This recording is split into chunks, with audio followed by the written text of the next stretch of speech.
Right? Let's get into it, folks. Imagine this. You got a bedroom that looks like a bomb's going off in it. Clothes everywhere, cups stacked up, maybe even a dodgy takeaway box that's been there a week longer than it should. You can't be bothered to deal with it, so you just slam the door shut and pretend it doesn't exist. Instead of tidying up, you go downstairs, throw a massive party, invite all your pals round, and have an absolute belter for a full month. The mess upstairs. Forgotten. That, my friends, is exactly what supporting Celtic feels like sometimes. We've been having a grand old time beating Rangers, enjoying the ride, but now the party's over, the pals have all gone home, and it's time to go upstairs, open that bedroom door, and face the chaos we've been ignoring. And yes, I'm painfully aware that I used this exact analogy last year. I've had 12 whole months to come up with something better, and frankly, I've failed. But it still fits, doesn't it? Because once again, we're standing at that moment where we need to take a good hard look at the Celtic squad and ask ourselves who stays, who goes, and who's hanging on by a thread this year, though we're doing it with a wee twist. Last season, it was simple. Keep Sale alone. Clean, clinical, no fuss. But now we're adding a bit of drama to the mix. There's a new category in town, last chance. I can already hear folks saying it's harsh, and maybe it is. But some players are right at that edge, 1 foot in, 1 foot out. They've had their time, their chances, and now it's do or die. The squad's in a strange place. We all sort of know who's safe, who's expendable, but there are a few in that gray area we need to talk about.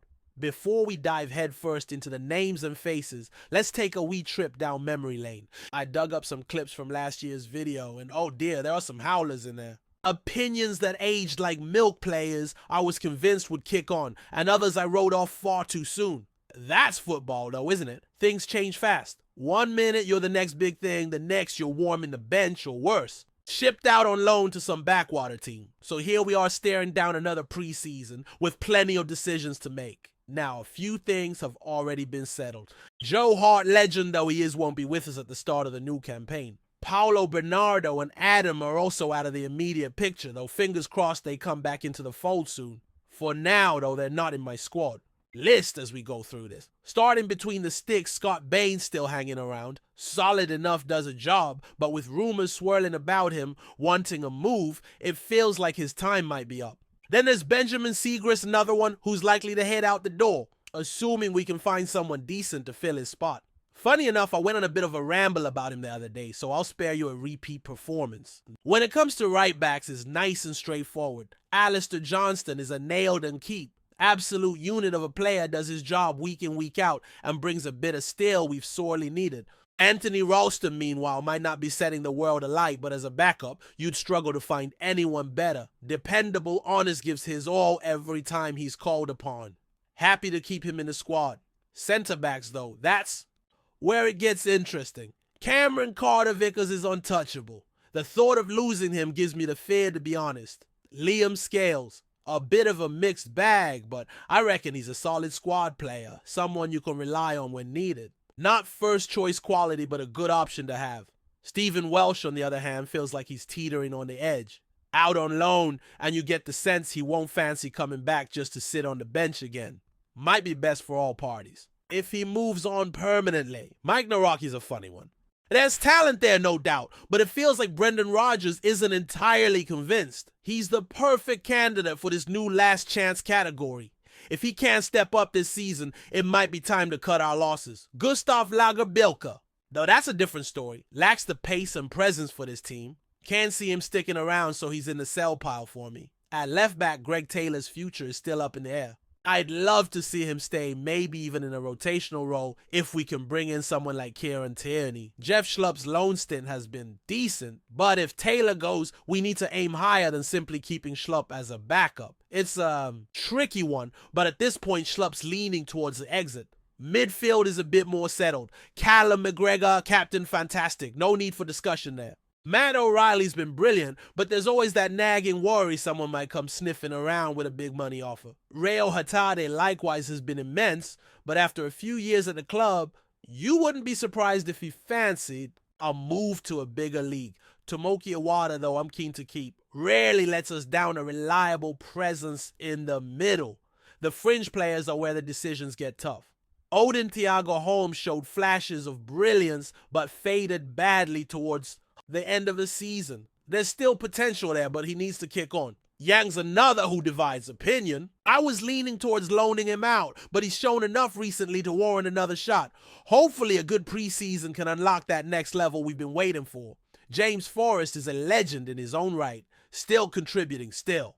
Valuable, even if his role is limited these days. I'd keep him around for his experience alone. On the flip side, Marco Tilio just hasn't hit the heights we hoped for. A move away, maybe even back to the A-League, feels inevitable. Dyson Maeda is non-negotiable. His work rate, his energy, he embodies everything we love about Celtic. The thought of losing him is downright depressing. Kyogo's another one who's crucial to our success. Goals galore, infectious attitude demands a joy to watch. As for the likes of Johnny Kenny and Dane Murray, loans make sense. They need minutes, they need experience, and they're not going to get it sitting on our bench. Kasper Schmeichel's a solid presence in goal.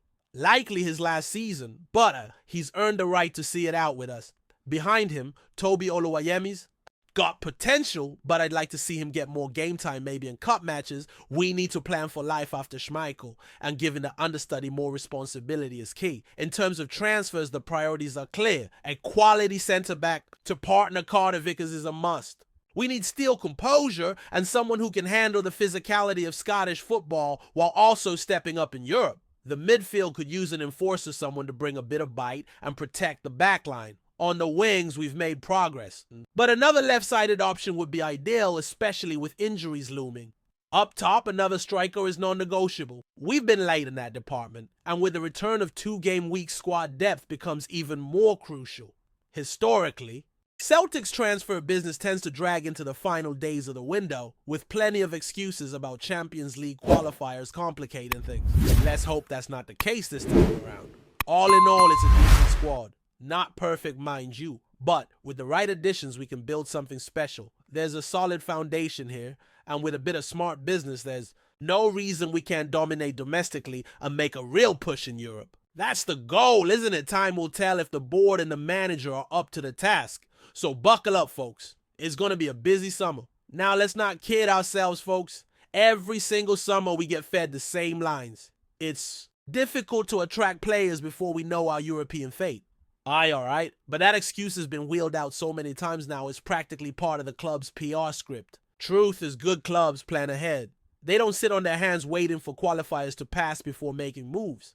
And if we want to properly kick on, we need to act like a club that learns from its mistakes. Last-minute panic buys and loan deals just aren't good enough anymore. Take centre-backs, for instance. We've been light there for too long. Every time Carter Vickers misses a game, we see how exposed we are.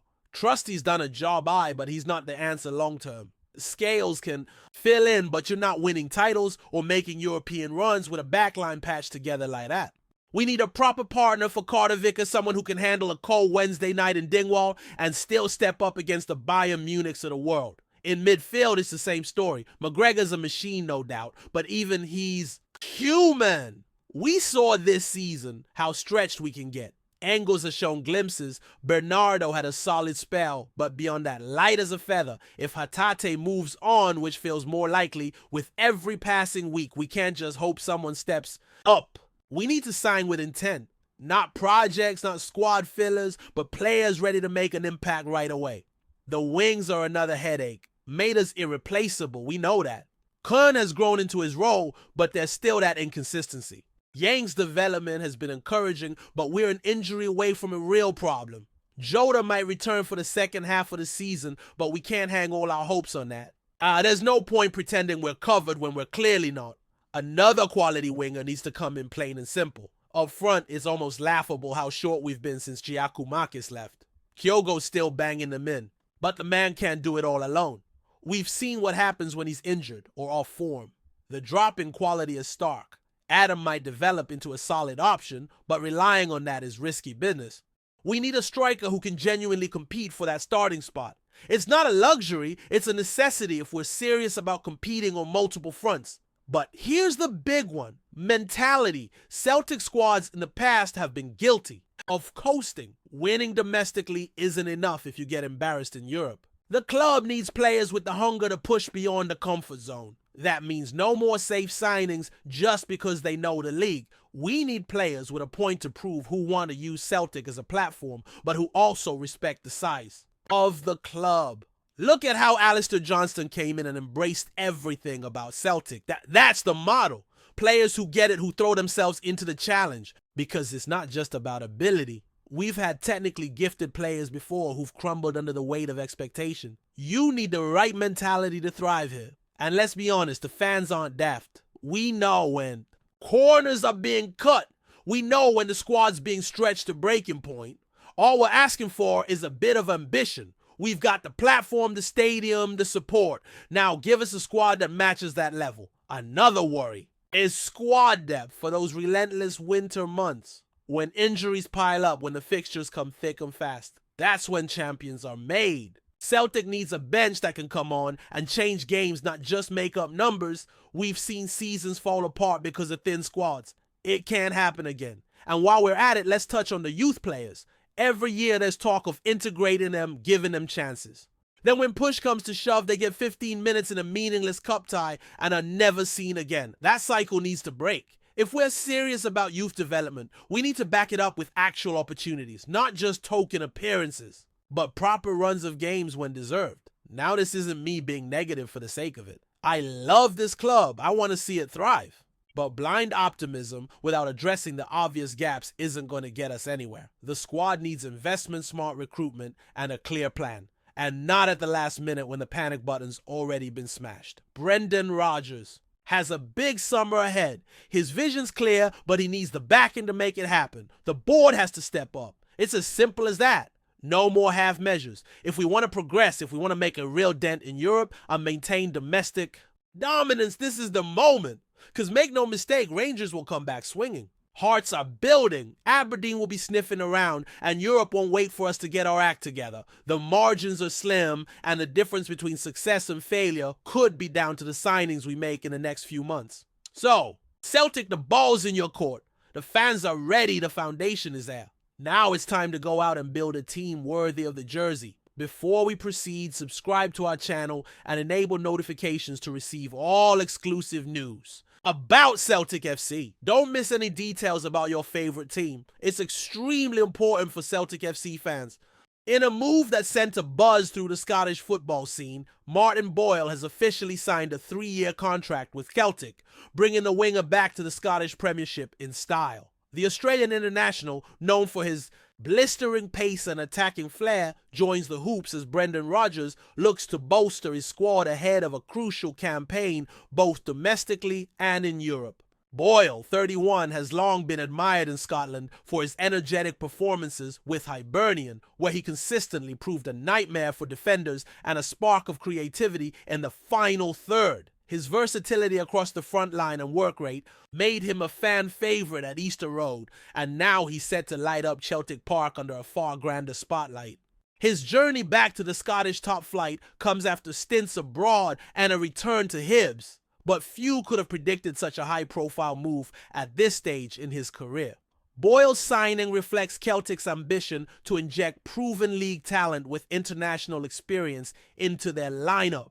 With 19 caps for Australia and appearances in the 2022 FIFA World Cup, Boyle's pedigree is well established, and his familiarity with the Scottish game means he'll be expected to hit the ground running. Celtic fans will be hoping his arrival signals a more aggressive approach on the flanks, an area where the club has lacked consistency in recent seasons. Boyle's direct running, crossing ability and eye for goal could provide the edge Celtic needs in tight matches, especially in Champions League qualifiers. Speaking after putting pen to paper, Boyle expressed his excitement at joining one of Scotland's biggest clubs, calling it a dream come true and vowing to give everything for the badge. As he prepares to don the green and white, anticipation is building among supporters eager to see what the flying winger can bring to paradise. As preseason approaches, all eyes will be on how quickly Boyle adapts to life under Rodgers and whether he can translate his dynamic style into silverware for the Glasgow Giants.